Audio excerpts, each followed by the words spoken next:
한국인들? 걔네는 뭐랄까 좀 이상해. 자기들끼리만 똘똘 뭉쳐 다니고 말 걸기도 어렵고 영어도 잘 못하는 것 같던데 공부는 엄청 열심히 하는 것 같긴 한데 창의성은 없어 보여. 그냥 시키는 대로 정답만 외우는 로봇 같달까? 아, K-팝이랑 드라마는 엄청 좋아하더라. 맨날 그것만 보고 듣고 좀 유치하지 않아? 현실 감각이 없어 보여. 솔직히 고백하자면 불과 1년 전까지만 해도 저 역시 이런 생각들을 아무렇지도 않게 내뱉곤 했습니다. 제가 나고 자란 미국 시카고의 치열한 경쟁 환경 속에서 아시아계 학생들은 종종 나의 학점을 위협하는 경쟁자 혹은 주류 문화와는 동떨어진 그들만의 리그로만 보였습니다. 미디어에서 접하는 한국의 이미지는 요란한 K-팝 팬덤이나 북한 관련 뉴스처럼 극단적이거나 피상적인 것들이 대부분이었고 그런 단편적인 정보들은 제 안에 알 수 없는 아시아인에 대한 막연한 편견을 더욱 굳히게 만들었죠. 성공만을 향해 달려야 한다고 배웠던 제게 그들의 조용함이나 집단적인 문화는 어딘가 비효율적이고 이해하기 어려운 것으로 치부되었습니다. 제 이름은 사라 존슨. 미국의 평범한 중산층 가정에서 자라 성공이라는 두 글자를 인생의 가장 큰 목표로 삼고 살아왔습니다. 제 꿈은 세계 최고의 로펌에서 일하는 국제 변호사가 되는 것이었고 그러기 위해 런던의 명문 대학에 입학했습니다. 세계 각국의 인재들이 모이는 이곳에서 저는 최고의 성적으로 졸업하여 제 꿈을 이루는 것 외에는 다른 것에 관심을 둘 여유가 없다고 생각했습니다. 인간관계, 문화 교류, 연애, 그런 건 다 제 목표를 향해 나아가는 데 방해가 되는 불필요한 감정 소모라고 여겼습니다. 저는 성공을 위해서라면 기꺼이 다른 사람들을 경쟁 상대로 여기고 배제하는 것도 당연하다고 생각했습니다. 그것이 제가 가진 성공 강박이자 어쩌면 가장 큰 성격적 결함이었을지도 모릅니다. 새 학기가 시작되고 제가 수강하는 국제분쟁 해결이라는 악명 높은 하지만 로스쿨 진학에는 필수적인 세미나 수업에 새로운 얼굴들이 등장했습니다. 바로 한국의 명문대학이라는 곳에서 온 교환학생들이었습니다. 대여섯 명 남짓되어 보이는 그들은 약속이나 한 듯 강의실 뒤편 구석자리에 자기들끼리 모여 앉았습니다. 그들의 첫인상은 제가 가지고 있던 편견을 그대로 확인시켜주는 듯했습니다. 유행을 타지 않는 단정한 옷차림, 두꺼운 검은 뿔테 안경, 그리고 자기들끼리만 낮은 목소리로 한국어로 속삭이는 모습. 쉬는 시간에도 좀처럼 다른 학생들과 어울리려 하지 않았습니다. 그 중에서도 유독 제 눈에 띄지 않았던, 아니 어쩌면 가장 존재감 없는 모범생처럼 보였던 사람이 바로 이민준이었습니다. 그는 특별히 외모가 뛰어나거나 사교성이 좋은 편도 아니었고 늘 약간은 구겨진 듯한 셔츠에 백팩을 메고 다니며 두꺼운 전공 서적만 파고드는 그야말로 제가 가진 전형적인 한국 남학생의 이미지 그 자체였습니다. 그는 수업 중에도 조용히 앉아 교수님의 말 한마디 한마디를 놓치지 않으려는 듯 세심하게 노트 필기를 하거나 때로는 깊은 생각에 잠긴 듯 미간을 찌푸리며 책의 특정 부분을 오랫동안 응시하곤 했습니다. 저는 그의 그런 진지한 모습조차 처음에는 융통성 없는 공부벌레의 증거라고 치부해버렸습니다. 하지만 제 단단한 편견에 첫 균열이 생긴 것은 바로 그 악명 높은 세미나 시간이었습니다. 누구도 명쾌한 답을 내놓지 못하던 복잡한 국제법 판례 분석 과제. 그때 강의실 뒤편에 조용히 앉아있던 민준 학생이 처음으로 손을 들었습니다. 모두의 시선이 그에게 집중되었죠. 그는 약간 긴장한 듯 보였지만 이내 차분하고 논리적인 목소리로 그 판례의 핵심 쟁점과 다양한 법리적 해석, 그리고 파급 효과까지 명료하게 분석해냈습니다. 그의 분석은 단순히 지식을 암기한 수준이 아니었습니다. 그것은 문제의 본질을 꿰뚫는 깊은 통찰력과 창의적인 시각을 담고 있었습니다. 까다롭기로 소문난 맥도웰 교수님마저 그의 발표가 끝나자 눈을 동그랗게 뜨고 외쳤습니다. Excellent, 미스터 리. 정말 놀라운 분석이오. 이번 학기 최고의 발표였소. 자네 같은 학생이 있다는 것이 우리 대학의 자랑이군. 저는 그 순간 망치로 머리를 세게 얻어맞은 듯한 충격을 받았습니다. 저 조용해 보이던 학생이 저런 엄청난 내공을 숨기고 있었다니 제 안에서 성공을 위해 타인을 배제하려던 습관과 새로운 문화와 사람에 대한 억눌린 호기심이 처음으로 충돌하기 시작했습니다. 하지만 저는 여전히 그를 경쟁자로만 인식하며 애써 제 감정을 외면하려 했습니다. 어쩌면 이번 한 번뿐일지도 몰라. 하지만 제 편견의 벽은 예상치 못한 사건으로 인해 다시 한번 흔들렸습니다. 기말 리포트 마감이 코앞으로 다가왔고 저는 며칠 밤을 새우다시피 하며 도서관에서 살다시피 했습니다. 그러다 새벽녘에 저도 모르게 책상에 엎드려 깜빡 잠이 들었던 모양입니다. 얼마나 잤을까? 뺨으로 느껴지는 서늘한 한기에 정신을 차렸습니다. 시계를 보니 벌써 동이 트고 있었습니다. 뻐근한 목을 돌리는데 제 어깨 위에는 누군가 덮어준 따뜻하고 부드러운 캐시미어 담요가 둘러져 있었습니다. 그리고 제 책상 위 차갑게 식어버린 커피잔 옆에는 김이 모락모락 나는 새 커피 한 잔과 함께 제가 좋아하는 초콜릿 쿠키 하나, 그리고 서툰 필체지만 정성스럽게 눌러쓴 작은 노란색 포스트잇 메모지가 놓여 있었습니다. 너무 카페인에 의지하면 건강에 안 좋아요.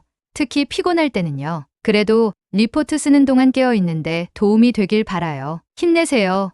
이민준. 그리고 메모지 귀퉁이에는 서툰 솜씨지만 웃는 얼굴에 귀여운 토끼 스케치가 그려져 있었습니다. 저는 순간 얼굴이 확 달아올랐습니다. 그가 제가 잠든 사이 몰래 다녀가 담요를 덮어주고 커피와 쿠키, 그리고 저를 웃게 만든 서툰 그림까지 남겨놓고 간 것이었습니다. 저는 심장이 이상하게 두근거리는 것을 느꼈습니다. 고마움과 동시에 당혹스러운 감정. 왜 나에게 이런 친절을 베푸는 거지? 그것도 아무도 모르게.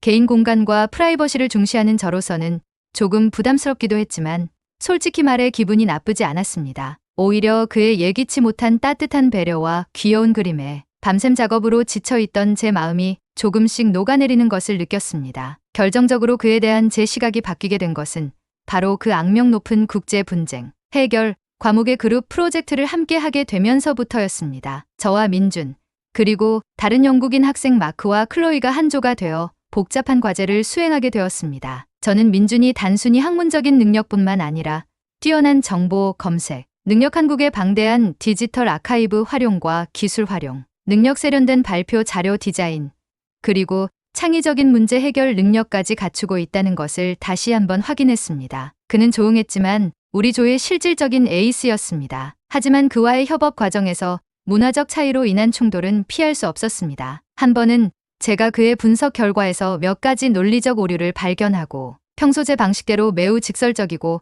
날카로운 어조로 그의 문제점을 조목조목 지적했습니다. 제 딴에는 효율적인 피드백이라고 생각했지만 제 말을 듣는 그의 표정은 순간 당혹감으로 굳어졌고 그는 눈에 띄게 말을 줄였습니다. 그는 아무런 반박도 하지 않고 그저 네, 사라 씨 의견 감사합니다. 제가 다시 한번 신중하게 검토해보겠습니다. 라고만 말하고는 입을 닫아버렸습니다. 저는 그가 제 비판을 받아들이지 못하고 기분 나빠한다고 오해했습니다. 하지만 다음 날 그는 완벽하게 수정된 보고서를 가져왔을 뿐만 아니라 제게 다가와 약간은 쑥스러운 표정으로 말했습니다. 사라 씨, 어제 제가 너무 무뚝뚝하게 반응했다면 미안해요. 사실 사라 씨의 피드백이 너무 직설적이어서 조금 당황했어요. 한국에서는 보통 그렇게 직접적으로 비판하기보다는 상대방의 체면 쉐미온을 세워주면서 돌려 말하는 경우가 많거든요. 제가 아직 서양식 소통 방식에 익숙하지 않아서 오해가 있었던 것 같아요. 하지만 사라 씨 덕분에 제 문제점을 명확히 알 수 있었어요. 정말 고마워요. 저는 그의 솔직한 설명과 진심 어린 사과에 얼굴이 빨개졌습니다. 그는 제 비판을 개인적인 공격으로 받아들인 것이 아니라 문화적 차이로 인한 소통의 어려움을 먼저 인지하고 이해하려 노력했던 것입니다.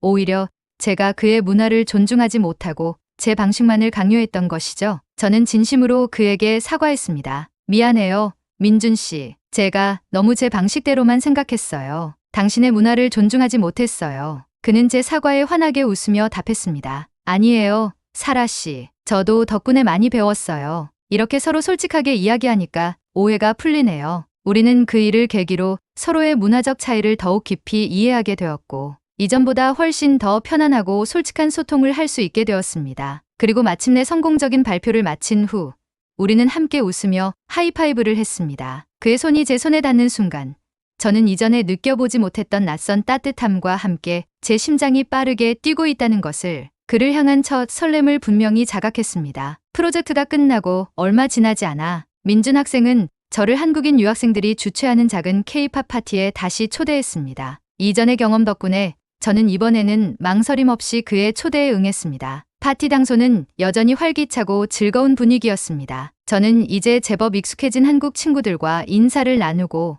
민준이 건네주는 매콤달콤한 떡볶이를 받아들고 어설픈 한국어로 이거 진짜 맛있다 라고 말하며 웃었습니다. 파티 분위기가 무르익자 누군가 BTS의 노래를 크게 틀었고 학생들은 열광적으로 따라 부르며 춤을 추기 시작했습니다. 저는 더 이상 방관자가 아니었습니다. 민주는 제 옆에서 BTS의 노래 가사 속에 담긴 깊은 메시지, 경쟁 사회 속에서의 고뇌, 자기 성찰, 그리고 희망과 연대에 대해 설명해 주었고, 저는 K-팝이 가진 의외의 철학적 깊이에 놀랐습니다. 음악이 흘러나오자 민준이 다시 제게 쑥스럽게 손을 내밀었고, 우리는 이번에는 좀 더 자연스럽게 함께 춤을 추었습니다. 그의 밝은 미소와 경쾌한 몸짓을 보며 제 마음도 함께 춤추는 듯했습니다. 파티가 끝나고 기숙사로 돌아오는 길, 우리는 런던의 밤거리를 걸으며 많은 이야기를 나누었습니다. 그때 저녁 식사를 하고 돌아오던 제 친구 에밀리와 마주쳤습니다. 그녀는 저와 민준이 다정하게 이야기하며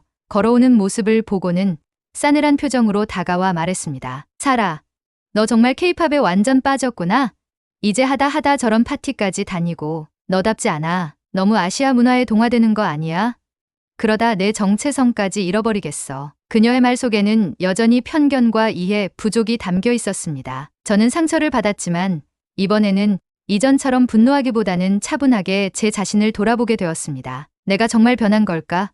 아니면 이게 원래 내 모습이었는데 성공에 대한 강박 때문에 애써 외면하고 있었던 건 아닐까?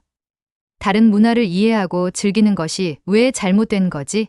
저는 에밀리에게 조용히 말했습니다. 에밀리, 나는 변한 게 아니야. 단지 세상을 보는 눈이 조금 넓어졌을 뿐이야. 그리고 민주는 내게 그 창을 열어준 소중한 친구이고, 에밀리는 제 말에 더 이상 대꾸하지 않고 돌아섰지만 저는 그녀의 뒷모습을 보며 씁쓸함을 느꼈습니다. 그날 밤 저는 민준에게 에밀리와의 일을 이야기하며 제 혼란스러운 마음을 털어놓았습니다. 그는 제 이야기를 듣고 잠시 제 손을 잡아주더니 씁쓸한 미소와 함께 자신의 경험을 이야기해 주었습니다. 얼마 전 그가 런던 시내의 한 펍에서 친구들과 맥주를 마시고 있었는데 바텐더가 명백히 그들 테이블의 주문만 계속해서 무시하고 받지 않았던 일이 있었다고 했습니다. 그는 조용히 항의했지만 바텐더는 어깨를 으쓱하며 못 들었다고 변명할 뿐이었고 주변의 누구도 그를 위해 나서주지 않았다고 했습니다. 그는 말했습니다. 그럴 때 정말 외로워요. 사라 씨. 내가 아무리 노력해도 이곳에서는 영원히 이방인일 수밖에 없다는 생각이 들 때 하지만 괜찮아요.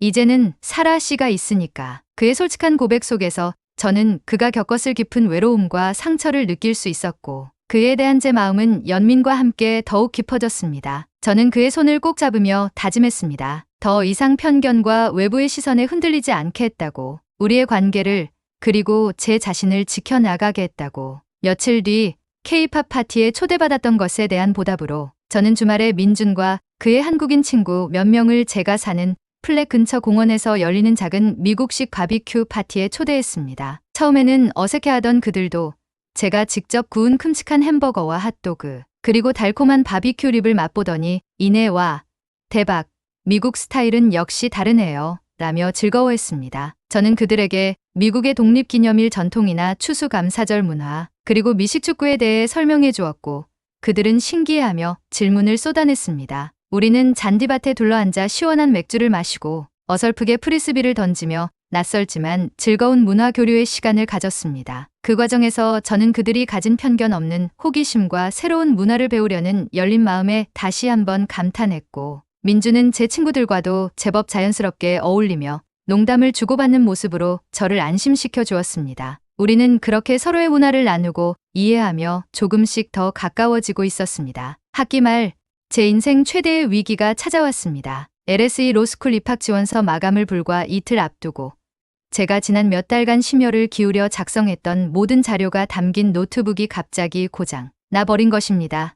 전원은 아예 켜지지도 않았고 서비스 센터에 가져가 봤지만 수리에는 최소 일주일 이상 걸린다는 절망적인 답변만 돌아왔습니다. 눈앞이 캄캄했고 심장이 멎는 듯했습니다. 이제 다 끝났어. 내 꿈도 내 미래도 이렇게 허무하게 끝나는 건가. 저는 절망감에 휩싸여 눈물만 흘리고 있었습니다. 울면서 민준에게 전화를 걸었습니다. 그는 전화를 받자마자 제 목소리가 심상치 않다는 것을 알아채고는 단숨에 제 기숙사 방으로 달려와 주었습니다. 그는 제 이야기를 듣고 잠시 저를 꼭 안아주더니 이내 침착하게 말했습니다. 사라 씨, 너무 걱정하지 말아요. 아직 시간이 있어요. 하드디스크만 살아있다면 데이터는 복구할 수 있을 거예요. 제가 한번 해볼게요. 포기하기엔 너무 일러요. 그는 제 고장난 노트북을 받아들고는 부품 교체보다는 데이터 복구에 집중했습니다. 그는 자신의 공구함에서 작은 드라이버와 케이블들을 꺼내 능숙하게 노트북을 분해하고 하드디스크를 분리했습니다. 그리고 자신의 노트북에 연결하여 데이터 복구 프로그램을 실행시켰습니다. 그의 이마에는 땀방울이 송골송골 맺혀 있었고 복잡한 코드와 씨름하는 그의 모습은 그 어느 때보다 믿음직스럽고 든든했습니다. 그의 헌신적인 모습 앞에서 저도 모르게 속삭였습니다. 민준 씨, 당신 없으면 나는 정말 안 될 것 같아요. 몇 시간의 사투 끝에 그가 마침내 안도의 한숨을 내쉬며 말했습니다. 됐다. 거의 다 복구했어요. 다행히 중요한 파일들은 대부분 살아있는 것 같아요. 로스쿨 지원서, 연구 계획서, 추천서 다 여기 있어요. 그는 환하게 웃으며 제게 복구된 파일들이 담긴 USB를 건네주었습니다. 저는 너무나 기뻐서 저도 모르게 민준을 와락 껴안고 소리쳤습니다. 민준 씨, 세상에 정말 고마워요. 당신은 내 생명의 은인이에요. 당신이 아니었으면 전 정말.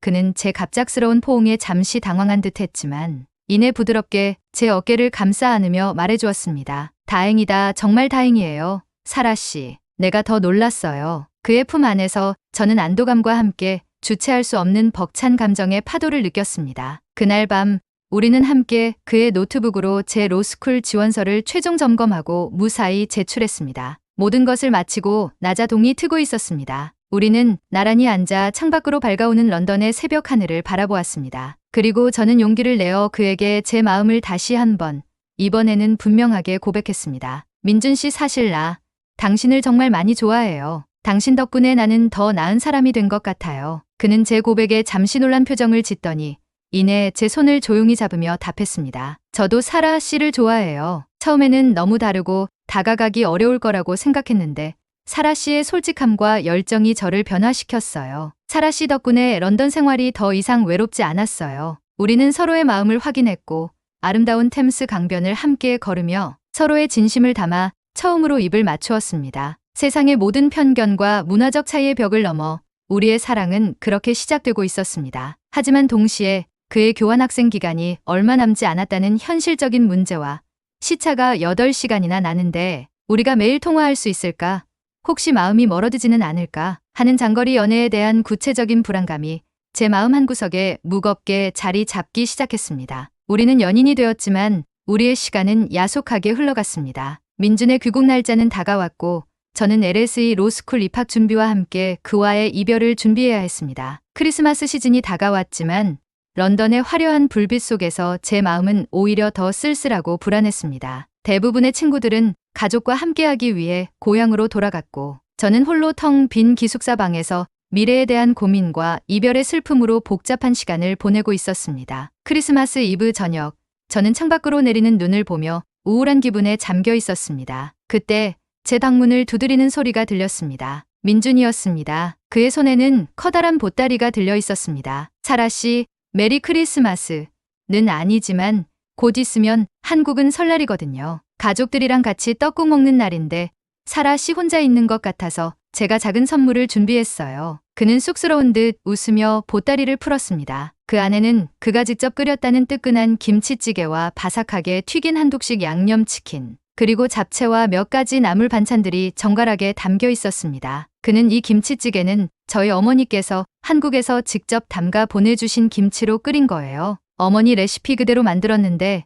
사라 씨 입맛에 맞을지 모르겠네요. 라며 수줍게 말했습니다. 매콤하면서도 깊은 김치찌개 국물 맛은 정말 일품이었고 그 속에는 저를 생각하는 그의 따뜻한 마음과 함께 그의 가족에 대한 이야기가 담겨 있는 듯했습니다. 그는 제게 한국의 설날 문화세배, 떡국, 윷놀이 등에 대해 설명해주며 가족과 떨어져 지내는 유학생들에게 명절이 얼마나 외롭고 힘든 날인지를 이야기해 주었습니다. 그의 이야기 속에서 저는 그가 겪었을 외로움에 깊이 공감했고 동시에 저를 위해 이렇게 정성껏 음식을 준비하고 찾아와준 그의 따뜻한 마음에 다시 한번 깊이 감동했습니다. 이것이 바로 그가 말했던 한국의 정치인이구나. 우리는 함께 둘러앉아 그가 만들어 온 맛있는 한국 음식을 먹으며 크리스마스 캐럴 대신 K-팝 발라드를 들으며 서로의 어린 시절과 가족 이야기를 나누었습니다. 저는 그에게 시카고에서의 추억과 제 꿈, 그리고 로스쿨 진학과 커리어에 대한 저의 강박관념에 대해 솔직하게 털어놓았습니다. 제가 어쩌면 내 이런 성공 지향적인 모습이 당신에게 부담을 줄지도 몰라요.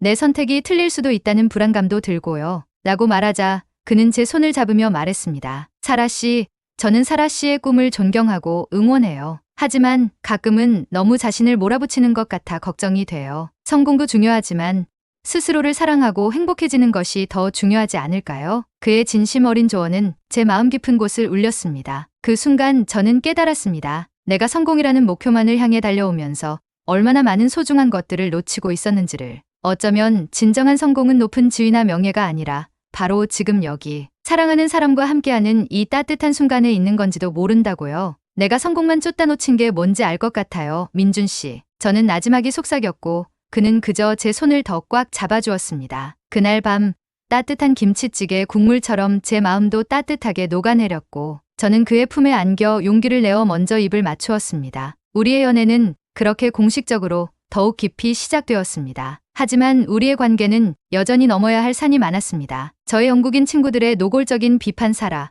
정말 저 한국 남자애랑 사귀는 거야. 너 그러다 상처만 받을걸? 문화가 얼마나 다른데 은 계속되었고 심지어는 제 부모님마저 전화통화에서 사라. 물론 내 선택을 존중하지만 너무 다른 문화권의 사람인데 괜찮겠니? 신중하게 생각해보렴. 이라며 걱정 섞인 우려를 표하셨습니다. 이런 비판 앞에서 저는 어쩌면 내 선택이 틀릴 수도 있는 거 아닐까 하는 불안감에 시달리기도 했습니다. 민준 역시 때로는 저의 지나치게 직설적인 표현 방식에 상처를 받거나 서구 사회에서 한국인으로서 인정받기 힘들다는 정체성 고민 가끔 내가 아무리 노력해도 이곳에서는 이방인일 수밖에 없다는 생각이 들어요. 내가 너무 한독적인가 봐요. 을 털어놓기도 했습니다. 우리는 이러한 문제들에 대해 솔직하게 대화하며 서로를 이해하고 맞춰나가려 노력했습니다. 그 과정은 때로는 힘들고 상처를 주기도 했지만 우리의 사랑은 그 시련 속에서 서로에 대한 이해와 존중을 배우며 더욱 단단해져 갔습니다. 우리는 주말이면 동네 작은 카페에 마주 앉아 몇 시간이고 이야기를 나누곤 했습니다. 한 번은 민준이 요즘 한국에서 가장 인기 있다는 드라마를 넷플릭스로 보여주었는데 솔직히 제 취향은 아니었지만 그의 설명을 들으며 함께 웃다 보니 시간 가는 줄 몰랐습니다. 그는 제게 사라 씨는 역시 로맨틱 코미디보다는 법정 스릴러가 어울려요 라며 놀렸고 저는 민준 씨야말로 저 눈물 자는 신파극 주인공 같다고 맞받아쳤죠. 우리는 그렇게 서로의 취향을 알아가고 때로는 놀리기도 하면서 평범하지만 소중한 연애의 순간들을 쌓아가고 있었습니다. 시간은 화살처럼 흘러 어느덧 졸업 시즌이 다가왔습니다. 저는 마침내 꿈에 그리던 LSE 로스쿨 합격 통지서를 받았습니다. 세상을 다 가진 듯 기뻤지만 동시에 민준과의 이별이 코앞으로 다가왔다는 사실에 마음 한구석이 아려왔습니다. 그는 교환학생 기간을 마치고 예정대로 한국으로 돌아가야 했습니다. 우리는 런던에서의 마지막 밤을 별빛이 쏟아지는 그리니치 언덕 위에서 함께 보냈습니다. 템스강 너머로 보이는 런던의 야경은 눈부시게 아름다웠지만 우리의 마음은 복잡하고 무거웠습니다. 우리는 말없이 서로의 손을 꼭 잡고 다가올 이별과 불확실한 미래에 대해 이야기했습니다. 민준이 먼저 입을 열었습니다. 사라 씨, 로스쿨 합격 정말 축하해요. 사라 씨는 분명 누구보다 훌륭한 국제 변호사가 될 거예요. 저는 한국에 돌아가서도 사라 씨를 항상 응원할게요. 그리고 기다릴게요. 우리가 함께할 미래를요. 그의 목소리는 떨렸지만 눈빛에는 변함없는 사랑과 믿음이 담겨 있었습니다. 그는 덧붙였습니다. 사실 조금 걱정도 돼요. 런던 생활에 익숙해진 제가 한국에 돌아가면 왠지 그곳에서도 또 다른 이방인이 될 것 같은 기분이 들어요. 한국도 너무 빨리 변하고 있거든요. 어쩌면 서구화된 제가 그 속도에 맞추지 못할지도 모르고요. 하지만 사라 씨와 함께라면 뭐든 이겨낼 수 있을 것 같아요. 저는 그의 솔직한 고백과 저에 대한 깊은 신뢰에 다시 한번 감동했습니다. 저는 그의 눈을 바라보며 말했습니다. 고마워요, 민준 씨. 저도 당신의 꿈을 응원해요. 국제기구에서 일하며 세상을 바꾸고 싶다는 당신의 꿈 꼭 이루길 바라요. 그리고 우리 너무 걱정하지 말아요. 거리는 멀지만 우리 마음은 항상 함께 있을 거잖아요. 쉽지 않겠지만 우리 사랑, 그리고 서로의 꿈을 믿고 한번 해봐요. 당신이 한국에서 제가 런던에서 각자의 길을 걷더라도 우리는 서로에게 힘이 되어줄 수 있을 거예요. 우리는 별빛 아래서 서로의 미래를 축복하고 쉽지 않을 장거리 연애지만 서로를 믿고 지지하며 사랑을 키워나가기로 굳게 약속했습니다. 다음날 공항에서의 이별은 눈물범벅이었지만 절망적이지는 않았습니다. 우리에게는 함께 만들어갈 미래에 대한 희망과 서로에 대한 깊은 신뢰가 있었으니까요. 저는 LSE에서 로스쿨 생활을 시작했고 민주는 한국에서 자신의 길을 걷기 시작했습니다. 우리는 매일 밤 시차를 극복하며 영상통화를 했고 서로의 일상과 고민을 나누며 사랑을 키워나갔습니다. 물론 어려움도 많았습니다. 서로 너무 바빠 연락이 뜸해지거나 피곤함 때문에 통화 중에 사소한 말다툼을 벌이기도 했습니다. 문화적 차이에서 오는 오해는 여전히 존재했고 서로에 대한 그리움은 때로는 우리를 힘들게 했습니다. 하지만 우리는 그때마다 런던 그리니치 언덕에서의 약속을 떠올리며 서로에게 솔직하게 이야기하고 이해하려 노력하며 위기를 극복해 나갔습니다. 그리고 얼마 전 제게 또 다른 기회가 찾아왔습니다. 제가 학부 시절 잠시 관심을 가졌던 글로벌 순환 경제도시 네트워크라는 신생 국제기구에서 아시아 지역 리서치 인턴을 모집한다는 공고를 보게 된 것입니다. 그리고 그 인턴십 근무지가 바로 대한민국 서울이었습니다. 저는 망설이지 않고 지원했고 감사하게도 합격 통보를 받았습니다. 저는 지금 서울에 있습니다. 낮에는 GCEC 네트워크에서 제가 가진 법률 지식과 국제관계학적 시각을 활용하여 아시아 도시들의 지속가능한 발전을 위한 정책 연구를 돕고 저녁과 주말에는 민준과 함께 서울의 이곳저곳을 누비며 그의 나라와 문화를 직접 경험하고 있습니다. 얼마 전에는 민준의 고향인 부산에 내려가 그의 부모님과 가족들을 만났습니다. 처음에는 긴장했지만 그분들은 낯선 외국인인 저를 너무나도 따뜻하게 맞아주셨습니다. 특히 민준 씨 어머님께서 차려주신 정갈하고 맛깔스러운 한정식 밥상. 그 수많은 반찬들 속에서 느껴지는 깊은 손맛과 정성 속에서 저는 한국의 정치인과 가족 문화의 깊이를 다시 한번 느낄 수 있었습니다. 어머님은 제 손을 꼭 잡으시며 우리 민준이 잘 부탁한다고 말씀하셨고 아버님은 말없이 제 잔에 막걸리를 채워주시며 따뜻한 눈빛을 보내주셨습니다. 물론 아직도 저는 서툰 한국어 실력 때문에 좌충우돌하고 있고 민준과도 여전히 사소한 문화적 차이로 티격태격하기도 합니다. 하지만 이제 저는 더 이상 두렵거나 불안하지 않습니다. 우리는 서로의 다름을 인정하고 존중하며 사랑으로 그 간극을 메워나가고 있으니까요. 우리의 사랑은 여전히 도전 중이지만 우리는 함께 성장하고 있습니다. 민준은 곧 한국 로스쿨에 진학할 예정이고 저는 GCEC 인턴십을 통해 국제환경법 분야에서의 경험을 쌓고 있습니다. 언젠가 우리 같은 국제기구에서 혹은 각자의 자리에서 세상을 바꾸는 멋진 일을 함께 할 수 있을지도 몰라요. 그런 꿈을 꾸는 것만으로도 가슴이 뜁니다. 돌이켜보면 런던에서의 유학생활과 민준과의 만남은 제 인생을 송두리째 바꿔놓았습니다. 편견과 오만함에 갇혀있던 저를 더 넓은 세상으로 이끌어주었고 차갑고 계산적이었던 제 마음에 따뜻한 정신과 사랑의 가치를 가르쳐 주었습니다. 그리고 무엇보다 진정한 스마트함이란 단순히 지식이 많은 것이 아니라 열린 마음으로 세상을 이해하고 다른 사람과 더불어 살아가는 지혜라는 것을 깨닫게 해주었습니다. 저는 이제 확신합니다. 미래는 서로 다른 우리가 만나 편견 없이 서로를 배우고 존중하며 함께 만들어가는 것이라고. 마치 저와 민준의 사랑처럼 말입니다. 감사합니다. 민준 씨. 그리고 저의 세상을 넓혀준 모든 한국인 친구들에게 고맙습니다. 대한민국. 당신들 덕분에 저는 더 넓은 세상을 품고 사랑하는 법을 배우게 되었습니다. 우리의 이야기는 이제 막 서울의 별빛 아래에서 새롭게 시작되고 있습니다.